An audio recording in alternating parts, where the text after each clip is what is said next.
Sa ngalan ng Ama at ng Anak at ng Espiritu Santo. Amen. Ang pagpapala ng ating Panginoong Hesukristo, ang pag-ibig ng Diyos Ama, at ang pakikipagkaisa ng Espiritu Santo, naway sumainyong lahat. At sumaiyo rin. Mga kapatid, aminin natin ang ating mga kasalanan upang tayo'y maging marapat na gumanap sa banal na pagdiriwang. Inaamin ko sa makapangyarihang Diyos At sa inyo, mga kapatid, na lubha akong nagkasala sa isip, sa salita, sa gawa, at sa aking pagkukulang. Kaya'y sinasamo ko sa mahal na Birheng Maria, sa lahat ng mga anghel at mga banal, at sa inyo, mga kapatid, na ako'y panalangin sa Panginoong ating Diyos. Kaawan tayo na makapangyarihang Diyos, patawarin tayo sa ating mga kasalanan at patubayan tayo sa buhay na walang hanggan. Amen. Panginoon, kaawaan mo kami. Panginoon, kaawaan mo kami. Kristo, kaawaan mo kami. Kristo, kaawaan mo kami. Panginoon, kaawaan mo kami. Panginoon, kaawaan mo kami. Manalangin tayo. Ama naming makapangyarihan, ipagkaloob mong kami maging handa para sa Pasko ng pagkabuhay ng iyong anak, upang ang aming inakong kusang pagtitiis ay magbunga ng wagas na pagmamalasakit sa pamamagitan ni Jesucristo, kasama ng Espiritu Santo, magpasawalang hanggan. Amen. Magsiupo muna po ang lahat. Pagbasa mula sa aklat ni Propeta Ezekiel. Sinasabi ng Panginoon, kung ang isang taong masama ay tumalikod sa kanyang kasamaan, sumunod sa aking mga tuntunin at gumawa ng mabuti, siya ay mabubuhay. Kakalimutan na ang lahat ng nagawa niyang kasalanan at mabubuhay siya dahil sa kabutihang ginawa niya sa bandang huli. Hindi ko ikinasisiya ang kamatayan ng masama, sabi pa ng Panginoon. Ang ibig ko nga, siya ay magsisi at magbagong buhay. Ngunit kung ang isang taong matuwid ay magpakasama at gumawa ng mga kasuklam-suklam na gawain, hindi siya mabubuhay. Mamamatay siya dahil sa kanyang pagtataksil at sa kasalanang nagawa. Mawawalan ng kabuluhan ang lahat ng kabutihang ginawa niya noong una. Marahil ay sasabihin ninyong hindi tama itong ginagawa ko. Makinig kayo, mga Israelita. Matuwid ang aking tuntunin. Ang pamantayan ninyo ang baluktot. Kapag ang isang taong matuwid ay nagpakasama, mamamatay siya dahil sa kasamaang ginawa niya, at ang masamang nagpakabuti at gumawa ng mga bagay na matuwid ay mabubuhay. Dahil sa pagtalikod sa nagawa niyang kasamaan noong una, mabubuhay siya, hindi mamamatay. Ang salita ng Diyos. Salamat sa Diyos.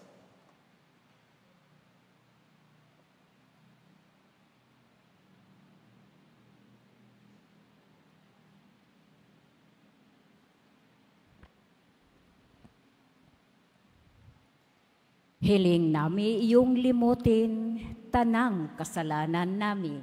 Hiling nami iyong limutin, tanang kasalanan namin. Sa gitna ng paghihirap, tinawag ko'y Panginoon. Panginoon, ako'y dinggin pagka ako'y tumataghoy. Dinggin mo ang pagtawag ko't paghingi ng iyong tulong. Hiling namin iyong limutin, tanang kasalanan namin. Kung ikaw ay may talaan nitong aming kasalanan, lahat kami tatanggap hatol mong nakalaan. Ngunit iyong pinatawad, kasalanan ay nilimot. Pinatawad mo nga kami upang sa'yo ay matakot. Hiling namin iyong limutin, tanang kasalanan namin. Sabik akong naghihintay sa tulong mo, Panginoon. Pagka ako'y may tiwala sa pangako mong pagtulong. Yaring aking pananabik, Panginoon, ay higit pa sa sirinong naghihintay ng pagsapit ng umaga. Hiling namin iyong limutin, tanang kasalanan namin. Magtiwala ka, Israel, magtiwala sa iyong Diyos. Matatag at di kukupas ang pag-ibig niyang dulot. Lagi siyang nahahandang sa sinuman ay tumubos. Ililigtas ang Israel, yaong kanyang mga hirang. Ililigtas niya sila sa kanilang kasalanan. Hiling namin iyong limutin, tanang kasalanan natin. Tumayo na po ang lahat.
Sumainyo ang Panginoon. At sumairin. Ang mabuting balita ng Panginoon ayon kay San Mateo. Papuri sa iyo, Panginoon. Noong panahong iyon, sinabi ni Jesus sa kanyang mga alagad, "Sinasabi ko sa inyo, kung ang pagsunod ninyo sa kalooban ng Diyos ay tulad lamang ng pagsunod ng mga eskriba at mga pariseyo, hindi kayo makapapasok sa kaharian ng Diyos. Narinig ninyo na nung unay iniutos sa mga tao, huwag kang papatay. Ang sinumang makamatay ay mananagot sa hukuman. Ngunit ngayoy sinasabi ko sa inyo, ang mapuot sa kaniyang kapatid ay mananagot sa hukuman. Ang humamak sa kaniyang kapatid ay mananagot sa Sanhedrin. At sino mang magsabi sa kanyang kapatid, ulol ka, ay mapapa sa apoy ng impyerno. Kaya't kung naghahandog ka sa Diyos at maalaala mo na may sama ng loob sa iyo ang kapatid mo, iwan mo muna ang iyong handog sa harap ng dambana at makipagkasundo ka sa Kanya. Saka ka magbalik at maghandog sa Diyos. Kung may magsakdal laban sa iyo sa hukuman, makipag-ayos ka sa kanya habang may panahon bago kanya iharap sa hukom. At kung hindi ibibigay kanya sa hukom, na magbibigay naman sa iyo ng tanod at ikaw ay mabibilanggo. Sinasabi ko sa iyo, hindi ka makalalabas doon hanggat hindi mo nababayaran ang kahuli-hulihang kusing. Mga kapatid, ang mabuting balita ng Panginoon. Pinupuri ka namin, Panginoong Heso Kristo. Magsiupo muna tayo lahat. Isang mapagpalang umaga po sa inyong lahat, mga kapatid ko kay Kristo. Tunay nga pong kay buti ng Diyos dahil ngayon ay Biyernes sa unang linggo ng Kwaresma. At tayong lahat ngayon ay nagkakatipon-tipon upang magpasalamat sa banal na misang ito. Kaya po bagong lahat mga kapatid, bigyan muna natin ng malakas na papuri at parangal ang ating mahal na pong Jesus Nazareno. Mga kapatid, sa ating mga pagbasa, lalo tigit sa ating ebanghelyo, tayo ay tinuturuan ng kahalagahan ng pagsunod kung saan tayo ay tinatawag sa mas malalim, sa mas tapat na ugnayan o relasyon sa Diyos at sa ibang tao. Kaya nga po narinig natin sa ating ebanghelyo, sinabi po ni Jesus sa kanyang pagtuturo, kung ang pagsunod ninyo sa kalooban ng Diyos ay tulad lamang ng pagsunod ng mga eskriba at mga pariseyo, hindi kayo makapapasok sa kaharian ng Diyos. Alam naman po natin na ang mga eskriba at mga pariseyo ay kilala po sa kanilang mahigpit na pagsunod sa anumang batas. Pero gayunpaman, ang kanilang pagsunod ay kadalasan mababaw. Sila ay mapagpaimbabaw. Nakatuon lamang sila sa panlabas ng mga paggawa at hindi sa diwa ng kautusan. Kaya naman binibigyan diin ni Jesus dito na ang tunay na pagsunod ay higit sa mga tuntunin at mga regulasyon na meron po tayo. Bagkus ito ay pagtungkol sa pagbabago ng ating puso, sa pagbabagong buhay natin kung saan iniwawasto at iniaalay natin ang kalooban natin sa kalooban ng Diyos. Nais niyang mamuhay tayo ng may pagmamahal, awa at katapatan sa ating mga puso. Hindi lamang basta tayo susunod sa kung anuman ang nakasulat sa batas. Kaya po sa ating pang-araw-araw na buhay, hinahamon po tayo ng katuroang ito na pagnilayan din po natin ang ating relasyon o ugnayan sa ibang tao, lalo na sa mga sandali na tayo'y nakakaramdam ng galit at mayroong hindi pagkakaunawaan sa isa't isa. Binabalaan po tayo ni Jesus Nazareno na huwag hayaang lumaki ang galit sa ating mga puso dahil ito ay maaaring humantong sa pagkapuot at pag-iisip natin ng masama sa ating kapwa na siyang tayong lahat ay mananagot din sa hukuman. Kadalasan mga kapatid, yung pag-iisip natin ng masama sa ating kapwa ay mas masahol pa at mas malala pa sa kadalasang nagagawa natin ng masama sa kanila. Bagamat hindi po tayo pisikal na sinasakta ng isang tao, ang pagkimkim po natin ng sama ng loob o hindi kaya ang hindi natin pagpapatawad sa kanila ay maaari ding pinsala sa ating espiritual na pamumuhay. Kaya po sa mundo po natin ngayon, kung saan madalas ang hindi pagkakasunduan at hindi pagkakaunawaan ng bawat isa, nawa tayong lahat ay maging tagapagdala ng kapayapaan sa bawat isa. Tayo na sana ang maunang umintindi. Tayo na sana ang maunang magpasensya.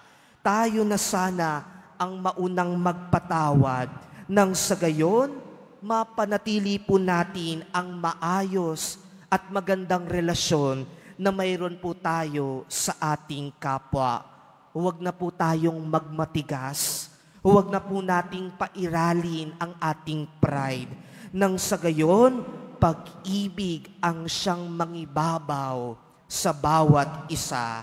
Kaya po ang panawagan din ni Jesus na narinig natin sa ating ebanghelyo na makipagkasundo tayo sa iba bago tayo mag-alay ng anumang handog sa altar, na siyang nagpapaalala din po sa atin ng ating relasyon sa Diyos na kailangan malalim na konektadong malalim po dapat ito sa ating relasyon din sa bawat isa.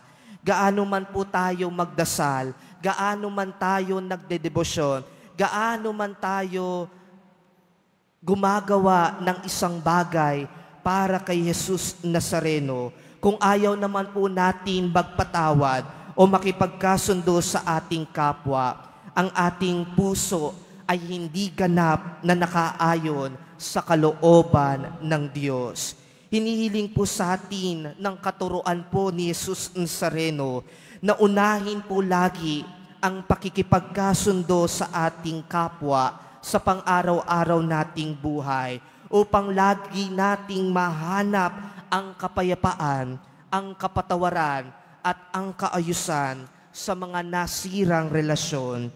Sa pagsasagawa po nito, mga kapatid, tayo ay inaanyayahan na makipag-ugnayan sa mga taong hindi po natin kasundo, sa pag-aalis po natin ng sama ng loob sa kanila o sa pagbibigay po natin ng kapatawaran sa mga taong nakasakit sa atin, kahit na mahirap patawarin ang taong iyon.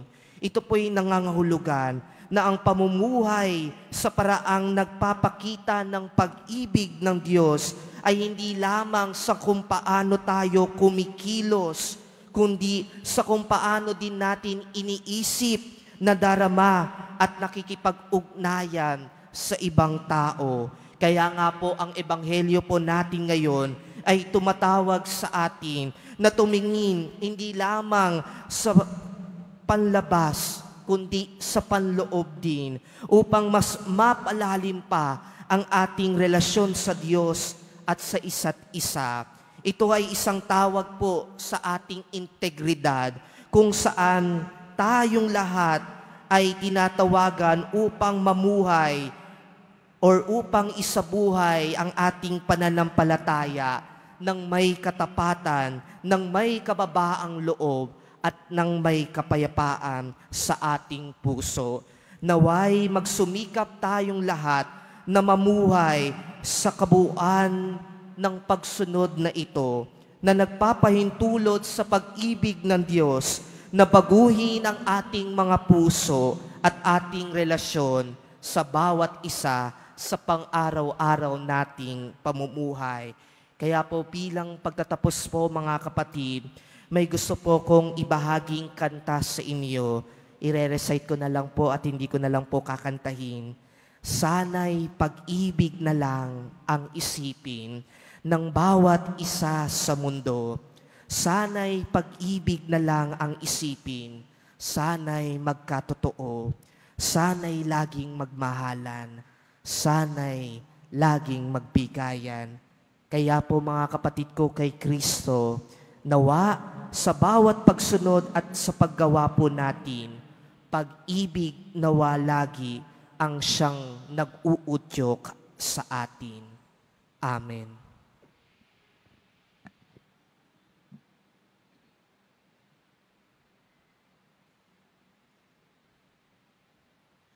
Tumayo po ang lahat.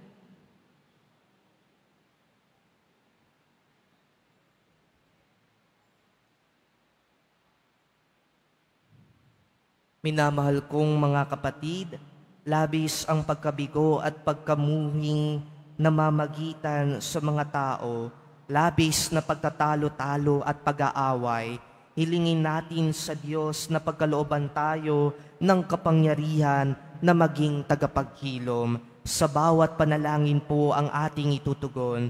Ama, biyayaan mo kami ng kapayapaan. Ama, biyayaan mo kami ng kapayapaan.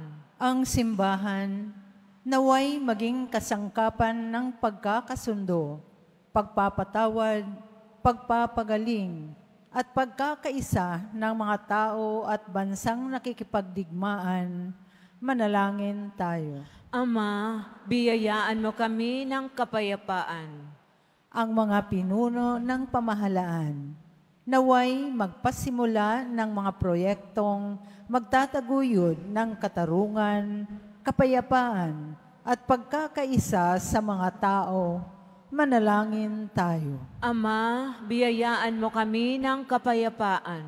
Atin nawang iwasan ang paghihiganti, karahasan at pag-aaway na bunga ng hidwaan, ideolohiya o pananampalataya. Manalangin tayo. Ama, biyayaan mo kami ng kapayapaan. Tayong lahat naway matutong magpatawad mula sa puso. Manalangin tayo. Ama, biyayaan mo kami ng kapayapaan. Diyos naming Ama, tulungan mo kaming makita ang bawat isa ayon sa paningin upang tanggapin at itaguyod namin ang isa't isa alang-alang sa iyo. Iniling namin ito sa pamamagitan ni Kristong aming Panginoon. Amen. Magsiupo ang lahat.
Tumayo po ang lahat.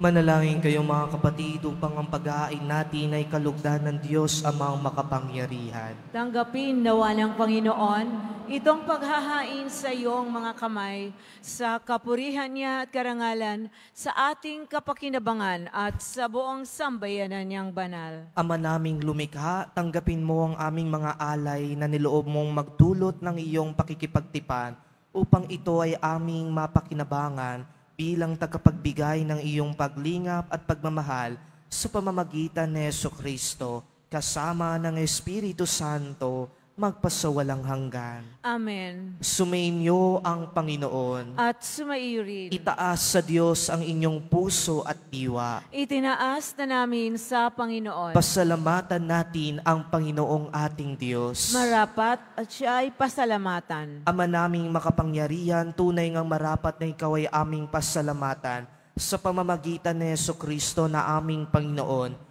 Binibigyan mo kami ng bagong pagkakataon upang ganapin ang paghahanda ngayon para sa pagdiriwang ng muling pagkabuhay. Kaisa ng iyong anak na minamahal, aming inilalaan ang panahon, talino't yaman para ganapin ang iyong kalooban.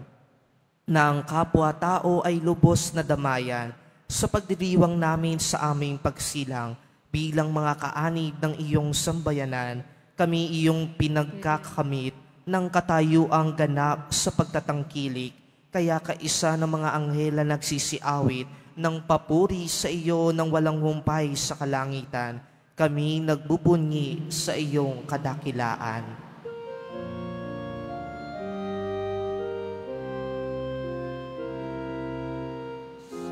Santo, Santo, Santo,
Magsilod ang lahat. Ama naming banal, ikaw ang bukal ng tanang kabanalan. Kaya't sa pamamagitan ng iyong Espiritu, gawin mong banal ang kaloob na ito upang para sa amin maging katawan at dugo ng aming Panginoong Heso Kristo. Bago niya pinagtiisang kusang loob na maging handog, hinawakan niya ang tinapay, pinasalamatan kanya, pinaghati-hati niya yon, iniabot sa kanyang mga alagad at sinabi, "Tanggapin niyo lahat ito at kanin. Ito ang aking katawan na ihahandog para sa inyo."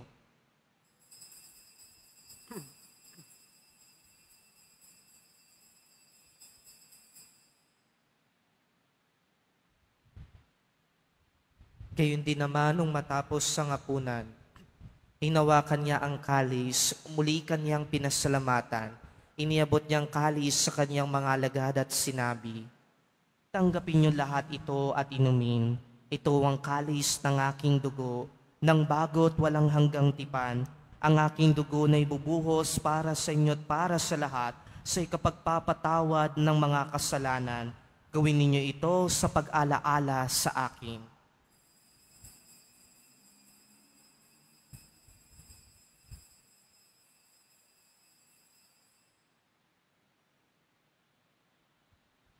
Tumayo na po ang lahat.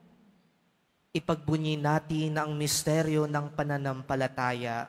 Si Kristo'y namatay, si Kristo'y nabuhay, si Kristo'y babalik sa wakas ng panahon. Ama, ginagawa namin ngayon ang pag-alaala sa pagkamatay at muling pagkabuhay ng iyong anak. Kaya't inialay namin sa iyo ang tinapay na nagbibigay buhay at ang kalis na nagkakaloob ng kaligtasan. Kami nagpapasalamat dahil kami yung minarapat na tumayo sa harap mo para maglingkod sa iyo. Isinasamo namin kaming magsasalo-salo sa katawan at dugo ni Kristo ay mapuklod sa pagkakaisa sa pamamagitan ng Espiritu Santo. Ama, lingapin mo ang iyong simbahang laganap sa buong daigdig. Puspusin mo kami sa pag-ibig, kaisa ni Francisco na aming Papa, at ni Jose na aming obispo at ng tanang kaparian. Alalaanin mo rin ang mga kapatid naming nahimlay na may pag-asang sila'y muling mabubuhay, gayon din ang lahat ng mga pumanaw. Kaawaan mo sila at patuloyin sa iyong kaliwanagan. Kaawaan mo at pakintapatin kaming lahat na makasalo sa iyong buhay na walang wakas, kaisa ng mahal na Birheng Maria na ina ng Diyos, ng kabiyak ng puso niyang si San Jose, kaisa ng mga apostol ni San Juan Bautista at ng lahat ng mga banal na namuhay dito sa daigdig ng kalugod-lugod sa iyo, may pagdiwang nawa namin ng pagpupuri sa ikararangal mo sa pamamagitan ng iyong anak na aming Panginoong Heso Kristo. Sa pamamagitan ni Kristo, kasama niya at sa Kanya, ang lahat ng parangal at papuri ay sa iyo, Diyos amang makapangyarihan kasama ng Espiritu Santo, magpasawalang hanggan.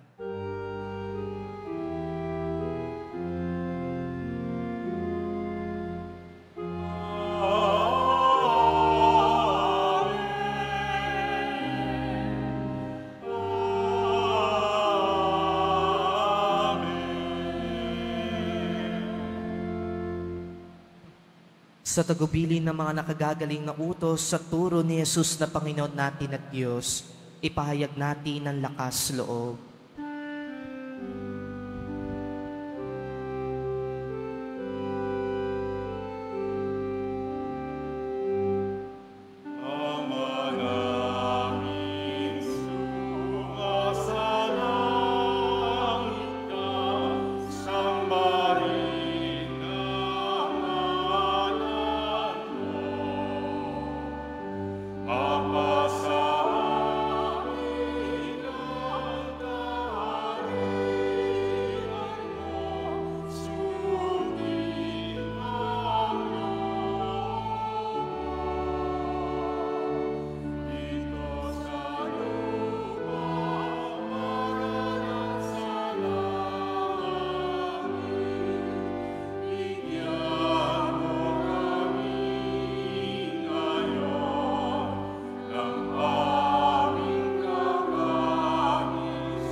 Hiniling namin kami adya sa lahat ng masama, pagkalooban ng kapayapaan araw-araw. Iligtas sa kasalanan at ilayo sa lahat ng kapahamakan. Samantalang aming pinananabikan ang dakilang araw ng pagpapahayag ng tagapagligtas naming si Jesucristo. Sapagkat iyo ang karian at ang kapangyarihan at ang kapurihan magpakilanman. Amen. Panginoong Jesucristo, sinabi mo sa iyong mga apostol, kapayapaan ang ibinibigay ko sa inyo.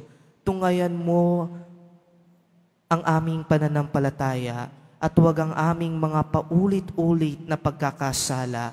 Pagkalooban mo kami ng kapayapaan at pagkakaisa ayon sa iyong kalooban, kasama ng Espiritu Santo, magpasawalang hanggan. Amen. Ang kapayapaan ng Panginoon ay laging sumainyo. At sumayo rin. Magbigayan kayo ng kapayapaan sa isa't isa.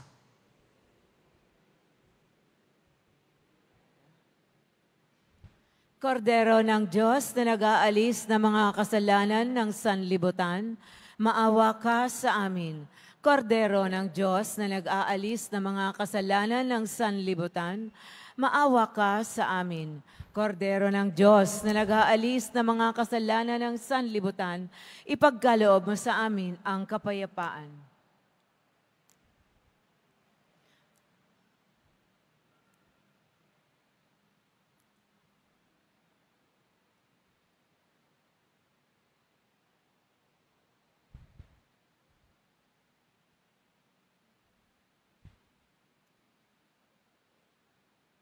Mga kapatid, ito ang kordero ng Diyos. Itong nag-aalis ng kasalanan ng sanlibutan. Mapalad ang mga inaanyayahan sa kaniyang piging. Panginoon, hindi ako karapat-dapat na magpatuloy sa iyo, ngunit sa isang salita mo lamang ay gagaling na ako.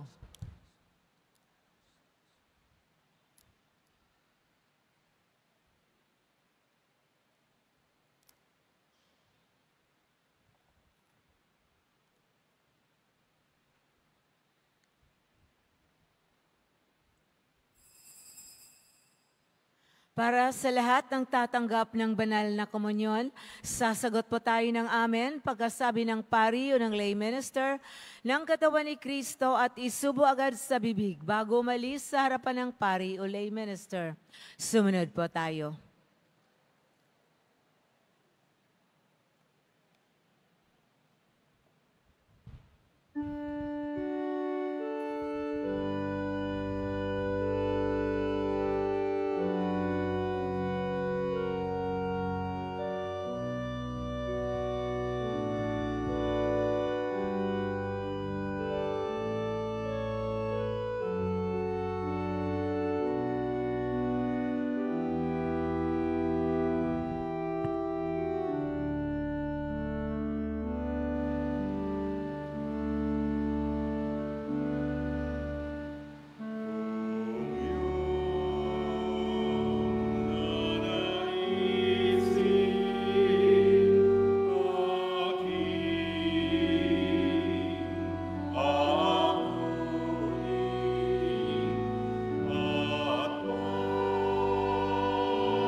ang Nazarene Catholic School, ang paaralan ng Basilica Menor at Pambansang Dambana ni Jesus Nazareno ay tumatanggap na ng mag-aaral mula sa preschool hanggang senior high school para sa school year 2025-2026.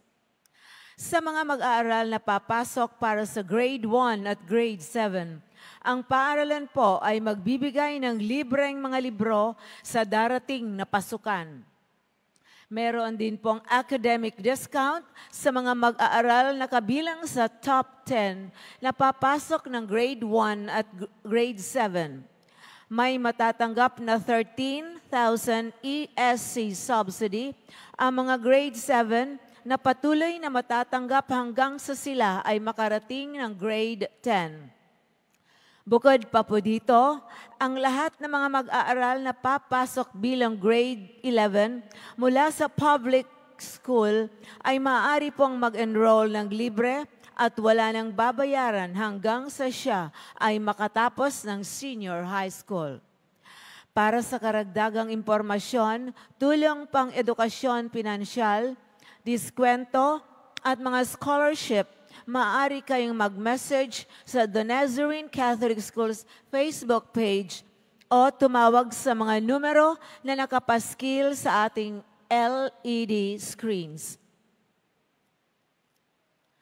Pagkatapos ng misa, ang pagwiwisik po ng banal na tubig ay magaganap sa labas ng ating simbahan. Pinakikiusapan ng lahat na ang tanging labasan o exit ay sa Quezon Boulevard o sa Plaza San Juan lamang. Iwasan po natin ang magtulakan. Sumunod po tayo. Maraming salamat po sa inyong pagdalaw at pagsisimba sa Basilica Menor at Pambansang Dambana ni Jesus Nazareno. Lumuhod po ang lahat at dasalin natin ang panalangin sa mahal na poong Jesus Nazareno. Mahal na poong Jesus Nazareno, banal ang iyong pangalan. Dinadakila at pinasasalamatan ka namin. Nagpakababa ka at sumunod sa kalooban ng Ama. Pinasan mo ang krus at nag-alay ng buhay para sa aming kaligtasan. Tanggapin mo ang aming dasal at sakripisyo.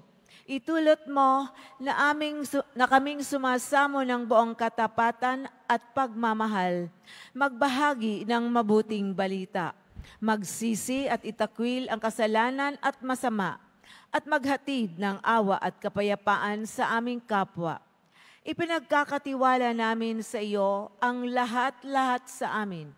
Ipinapanalangin namin ang mga nangangailangan ng iyong tulong. Ipinapaubaya namin sa iyo ang aming mga kahilingan.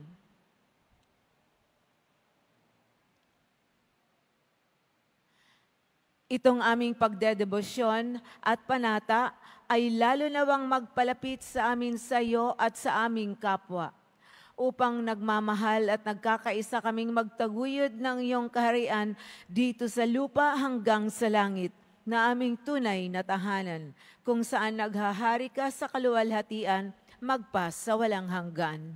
Amen. Tumayo na po ang lahat.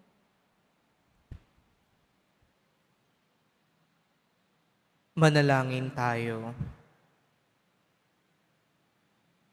Ama naming mapagmahal, ang banal na pakikinabang namin ngayon ay magdulot nawa ng kagalingan sa aming nauukol at pagkadalisay ng aming makasalanang kahapon. Kami naway laging makasalo mo sa habang panahon sa pamamagitan ni Jesucristo, kasama ng Espiritu Santo, magpasawalang hanggan. Amen. Sumainyo ang Panginoon. At sumaiyo rin. Mahal na pong Jesus Nazareno, inihayag mo sa pamamagitan ng krus ang walang maliw na pag-ibig ng Diyos sa sangkatauhan. Pakinggan mo ang kahilingan lalo na para sa mga nangangailangan ng iyong tulong at awa.